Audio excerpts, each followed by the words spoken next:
Welcome to Revenge with Lyra. At my birthday dinner, Mom whispered to Dad, "While everyone's here, tell your son to go change the locks at her apartment." My brother nodded and left for an hour. He came back paler than the tablecloth and whispered, "Mom, there. My name is Lauren Reeves. I'm 29. And if you think this ends with cake and candles, stay tuned." It was supposed to be a peaceful dinner, a rare truce. My parents, my brother Nathan, his wife, a few relatives all gathered around a restaurant table I'd paid for. I told myself maybe this year would be different. Maybe Mom would remember it wasn't Nathan's world and I wasn't a guest in my own life. But she did what she always does, turn my celebration into a strategy meeting. I'd caught her whisper, her words slicing through clinking silverware and fake laughter. "Change her locks," she said, as if I wasn't sitting right there. Dad didn't hesitate. He never does. "Do it after dessert," he muttered. I didn't react. I just smiled, cut another piece of cake, and watched my brother leave. Car keys jingling like a warning.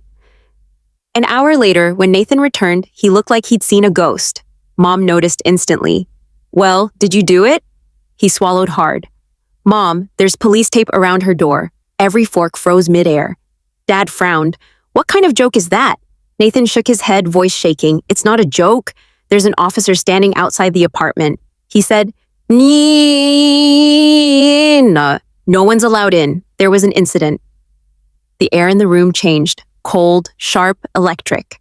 Mom's face drained of color. "What incident?" she demanded. But before Nathan could answer, my phone buzzed on the table. An unknown number flashing with a message that made my blood run cold. The message on my phone read, "M. Reeves, this is Officer Grant from Portland PD. Please contact us immediately regarding your apartment." The room fell silent as I stood, chair legs screeching against the floor. Mom's voice quivered. "Lord, what's going on?" I didn't answer. I just grabbed my purse, ignoring the chorus of questions trailing behind me. Outside, the night air felt like glass against my skin. My car keys shook in my hand, but my mind was razor clear.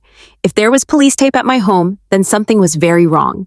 By the time I reached my apartment complex, 2 patrol cars were still parked outside, their lights painting red and blue shadows across the brick walls. An unformed officer stepped forward. "Miss Reeves," I nodded. "What happened?" He glanced at his clipboard. "You're the tenant, correct? We received a report of a break-in. Your door was forced open, but nothing appears stolen. We've sealed the scene for investigation." I blinked. "A break-in? Who?" He raised a hand gently. "We're reviewing footage. Do you have any idea who might have access to your keys?" I stared at him for a moment, then exhaled slowly. "My brother, Nathan Reeves." The officer's pen froze mad. "And why would your brother break into your apartment?" I hesitated, the truth heavy on my tongue because my mother told him to. He looked up sharply. "Can you repeat that?" I nodded, steady now. "She asked him to change my locks tonight without my consent. I think he found something he wasn't supposed to." His radio crackled before I could say more. A voice came through. "We've got a match on the prints inside." Sending ID to command. The officer's expression changed instantly.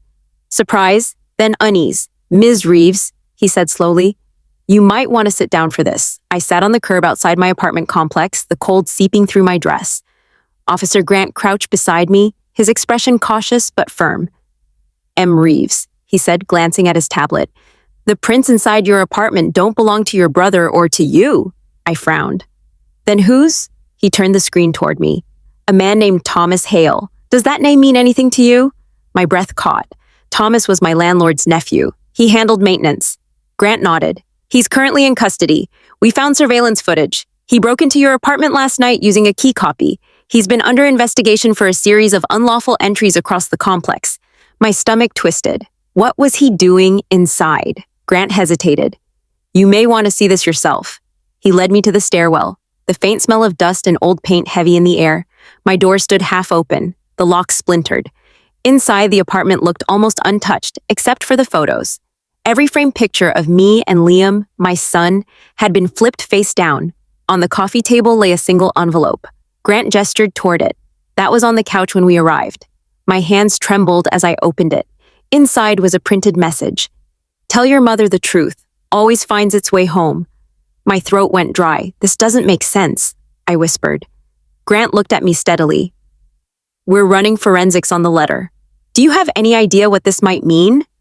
I stared at the words again, the letters perfectly aligned, printed from a household printer, but the phrasing, tell your mother, hit too directly. I stepped back, heart pounding.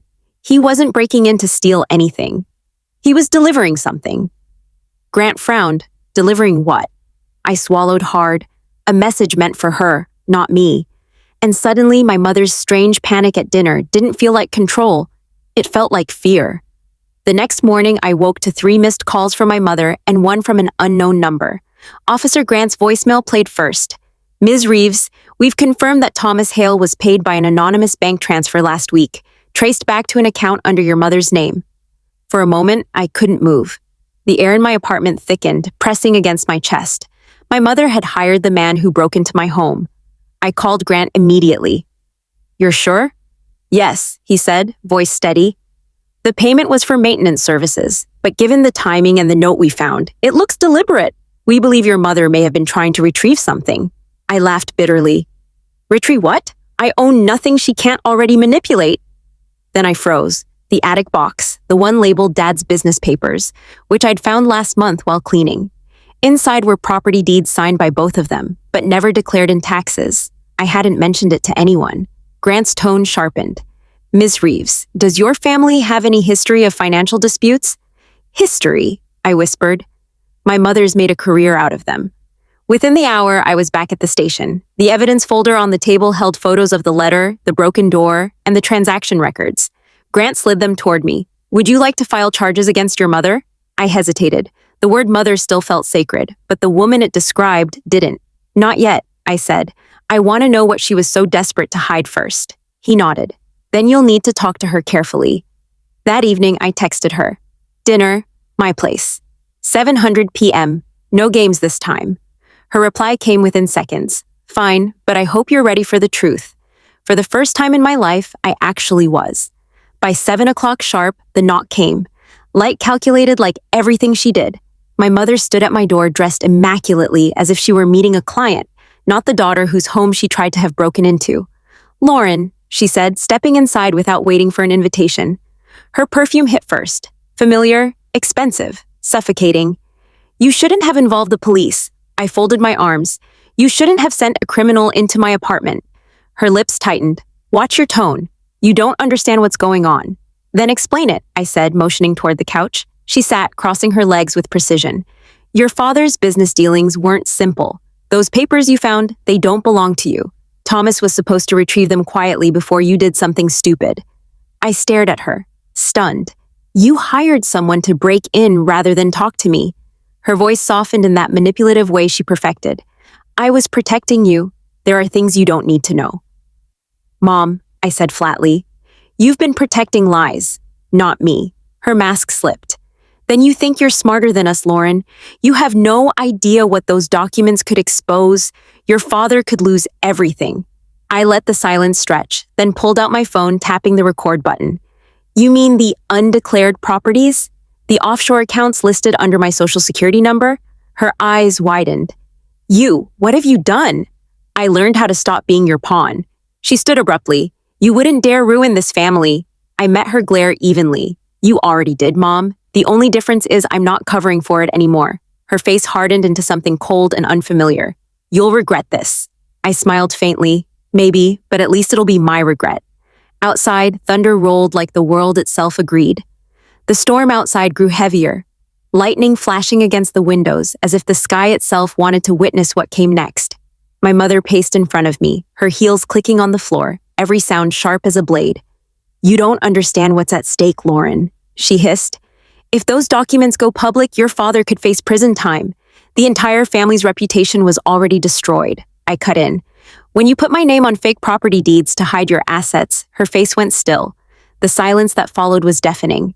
I found everything, I continued. Transfers under my ID, signatures that aren't mine, even emails to Thomas. You didn't just drag me into your lies, Mom. You built them on me. For the first time, her voice cracked. You were supposed to trust us. I did for 29 years, and all it got me was debt, therapy, and a lock changed by your son. She flinched. You wouldn't go to the police. You're not that cruel. I looked her dead in the eyes. You broke into my home, forged my name, and put my child at risk. What would you call that? Her shoulders slumped for the first time, a glimpse of the woman beneath the armor. "We did it to protect the family," she whispered. "No," I said softly. "You did it to protect your image." When she finally turned to leave, she hesitated by the door. "If you go through with this," she said, "you'll never have a family again." I met her gaze steadily. "Then maybe it's time I build one worth having." The door closed behind her with a final hollow sound. Thunder rolled again, but this time it didn't scare me. It sounded like applause. Tomorrow the documents would go to the investigator. And the truth, my truth, would finally belong to me. The next morning, I drove straight to the Financial Crimes Division, a folder of evidence on the passenger seat beside me. The rain had cleared, leaving the streets slick and shining, reflections of everything I was finally facing head-on. Officer Grant met me in the lobby. "You're sure about this?" he asked quietly. "I'm done being their cover story," I said, handing him the file. Inside were the deeds, the wire confirmations, and screenshots of every message that proved my mother and father had used my identity to hide money from federal audits. Years of deception condensed into neat paper stacks. He flipped through the documents, nodding slowly. "This is airtight. Once this goes through, they'll open a full investigation. You'll be cleared of all liability." I exhaled, the weight in my chest finally loosening. Good. I've spent too long carrying their mistakes. That afternoon, I turned off my phone and drove to the hospital to pick up Liam from a follow-up appointment. He came running into my arms, holding a sticker the nurse had given him. "Mom, I got a gold star!" I laughed, kneeling to hug him. "So did I, baby. You just can't see mine yet." When we got home, I opened my laptop and typed one final email to my mother. "The files have been turned in. Please stop contacting me. If you need a lawyer, I recommend the same one who told me to protect myself." Then I hit send and closed the laptop. No trembling, no guilt, just clean silence. That night, while Liam slept, I stood by the window watching city lights flicker like a pulse returning to life. They'd built a world on lies. I'd learned to live without them, and that finally felt like justice. A month later, the investigation became public. News outlets ran headlines like, "Local couple under federal review for identity fraud. Daughter reported as victim." I didn't watch the coverage. I didn't need to. I'd already lifted the headline. The bank seized their hidden accounts. My father resigned from his company in disgrace. My mother stopped calling, not out of respect, but out of shame. For once, silence from her wasn't punishment. It was peace. Officer Grant called to update me. "The case will go to court soon. You've been cleared entirely. You did the right thing, Miss Reeves." I thanked him, then looked at Liam playing on the floor, his toy cars lined up in perfect rows. He didn't know the details, but he knew what mattered, that his mother wasn't afraid anymore. That night, I hosted a small dinner at home, just a few friends who'd stood by me through everything. We toasted not to revenge, but to freedom, to starting over, said my friend Nina. I smiled, and to never apologizing for protecting yourself. After everyone left, I tucked Liam into bed and stood for a long moment by the window. The city lights below looked softer now, like forgiveness spread across glass. I thought of my parents, not with anger, but with clarity. They taught me the most brutal lesson. Love without boundaries becomes a weapon. The next morning, I mailed a single envelope to the district attorney's office, the last missing document linking their offshore account. No note, no explanation, just truth.